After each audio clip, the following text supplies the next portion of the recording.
جنت کا حصول مشکل بھی ہے اور نہایت آسان بھی۔ نہایت آسان کس طرح ہے؟ اس سلسلہ میں رسول اللہ صلی اللہ علیہ وسلم نے اس کا نہایت آسان حل بتایا۔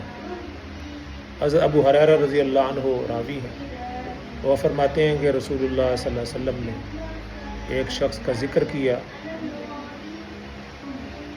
کہ اس کا ایک درخت کی ٹہنی پر گزر ہوا، یعنی ایک درخت کی ٹہنی جو لٹک رہی تھی اور راستہ کے اندر آ رہی تھی، جس سے لوگوں کو، راہ گیروں کو چلتے ہوئے تکلیف ہوتی تھی۔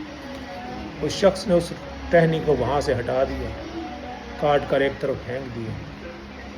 فرمایا کہ اللہ رب العزت نے اس عمل کی وجہ سے اس کو جنت میں داخل کر دیا۔ تو جنت کا حصول نہایت آسان بھی ہے اور بہت ہی سہل بھی ہے۔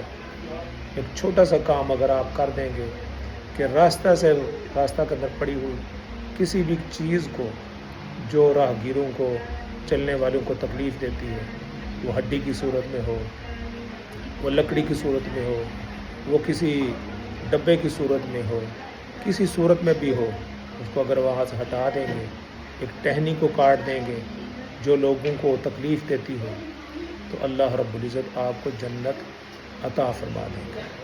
اللہ رب العزت کی رحمت بہانہ ڈھونڈتی ہے کہ بندہ کوئی کام کرے تو میں اس کو جنت کے اندر داخل کروں۔ تو کون ہے جو آج سے یہ کام شروع کرے گا کہ راستہ کے اندر پڑی ہوئی ہر چیز کو ہٹا دے گا، راستہ کے اندر آنے والی ٹہنی کو کاٹ دے گا؟ کاٹنے سے اللہ رب العزت اس کو جنت کا مستحق قرار دے گا۔